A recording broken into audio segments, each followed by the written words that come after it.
Thank you, Dan. I'll stand at the side. It's easier. Thank you very much. As I said earlier, we exist to help our clients make more sales. If you think about how people make sales and where they get their sales leads from, in this day and age, a lot of it comes from advertising, the internet, TV, radio. Sometimes it comes from referrals, sometimes it comes from networking, sometimes it comes from existing customers. Most of those are reactive in the sense that you're waiting for somebody to pick up the phone and call you or to come and see you. What we do is the opposite of that. It's proactive, and we're calling business-to-business prospects to talk to them about our clients' needs and find out if they have a need for their services. So what we're able to do is to fit in with a client's existing sales and marketing team and help them to boost the results that they get. So we've been around since 2006. We actually turned 12 on Tuesday this week. Had a bit of a fun day. You can't really see, but I'm wearing a silly wig down there. It was remind me of the days when I used to have hair. We're based in Manley Vale. It's an onshore call centre. It's not offshore. We've got 56 people working on the phones. Management team of about 10. We've got a sister company in the UK that's been running for 2.25 years. They've got 40 staff, and we're growing all the time.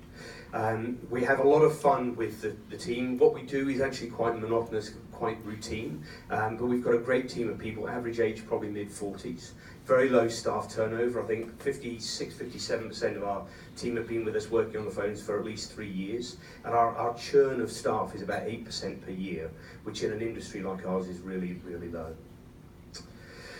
So as I said, most of what we do, in fact, is about making sales. And we've got four distinct areas of sales. The first is what I call lead generation appointment setting, but it's cold call prospecting, business to business only. We talk to business owners, business decision makers, and what we're doing is making them aware of what our clients do. Usually these are people who have a need for, or are likely to have a need for our clients' products and services, but it's up to us to find that need and develop it, because they're often not looking for the service that we're promoting at that time, but they do have an interest. Leads are qualified in the way that the client is looking for it. It could be that if it's a telecom, that the client has only got 3 to 6 months to go on a contract. It might be that they're using a different supplier and they're not happy in certain areas. We set all sorts of different outcomes, from face-to-face appointments for our clients' sales teams to meet with them, through to phone appointments, web demonstrations, requests for proposals, online meetings, all of those sorts of things. And since January, we've worked just over 23,000 hours. We've generated 9,221 appointments for our clients. We survey our clients every year to find out what sort of results they're getting, and last year they told us on average $18.22 was earned for every dollar they spent with us. So it's a very powerful way to boost a company's sales pipeline. We also call existing customers, so that's calling people who are prospects, people who are not dealing with the client at the moment.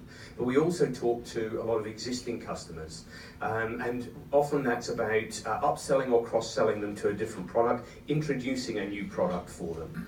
And we've been doing a lot of work with Schindler, the elevator company. We've set 2,113 appointments for their sales team in the last 9 months, which is a huge number, just talking to their existing customers, something they didn't have the capacity to do on this scale. With BMW, we've got 606 people in over a 9-month period to test drive new cars. So that's the power of talking to people, in this case, who bought a car from them in the past, bring them back in to get them to buy their next one from them. We can work in product recalls and calling people like that. We've done a lot of work for a company called Equip Superannuation, and we've spoken to 15,182 members to welcome them to Equip. It's one of their caveat, or one of their tenets, is that they must phone and welcome all of their members. So that's 2 of our services. The other 2, customer win-back, is a really interesting area. We've done work in this area for Vodafone, Rexel, who own places like John R. Turk, and TradeLink. With Vodafone, we reactivated 229 past customers who were off contract or about to come off contract, and almost 1,100 that were under contract but are interested in talking when they come out of contract. 733 past customers out of just over 1,000 for Excel and 894 for TradeLink. One of those customers they thought was worth $20,000 or less, actually worth almost $1 million for them. The other area that we work in is inbound calls, and that's in an area where we're receiving multiple calls. So we do a lot of work for Volkswagen Financial Services. If you've got a car loan with VW Finance and you're looking for a payout or a statement, that will come to our team. We've got a team of seven, often eight, people handling sort of 400 to 500 calls a day. So all of those are areas that we can work in, and that works. The inbound works where there's a lot of calls to be handled.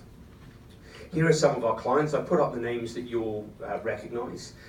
Anyone from MYOB, TNT, British Oxygen, Hertz, VW, Canon, all those sorts of names. We don't only work with well-known brands, we work with small organisations as well. But these are some of the organisations that we do work with.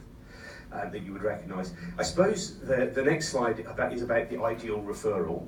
And this is my ideal referral list, and I'll talk a little bit about it now. Companies, firstly, who want to grow their sales. They're looking to make more sales this year than last, want to hit higher targets. Generally, they're going to earn, as a company, they're going to have a turnover of $4 million or more a year, and their sales value is likely to be about $15,000 either per sale or amortized over a year if it's a monthly subscription. The reason for this is that what we do is not quick fix. We're not miracle workers. We can get some great leads and appointments for our clients, but there is still a sales cycle that has to take place. So sometimes we'll set an appointment today for somebody to meet in 10 days' time. That might take 3 to 6 months before it will convert into a sale. So we need clients who are not looking for an instant sale from the leads that we generate. Because whilst that can happen, it's unusual. This is a long-term strategy. In the same way, Giles would tell you the same thing about SEO and SEM. It's not something that works overnight. You've got to be doing it on an ongoing basis. So these are the sorts of clients who will look to afford our services over a year or more.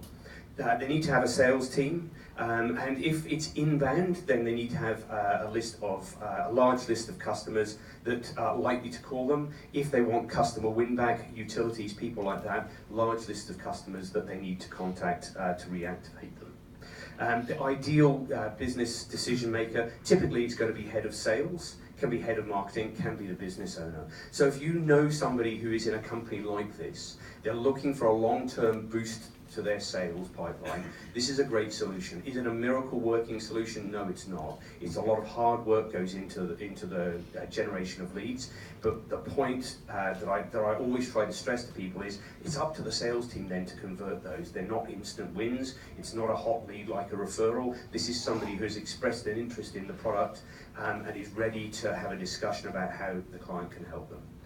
That's all from me. Thank you very much. Thank you, Richard. Those are some seriously impressive numbers. I think we can all agree. We've got some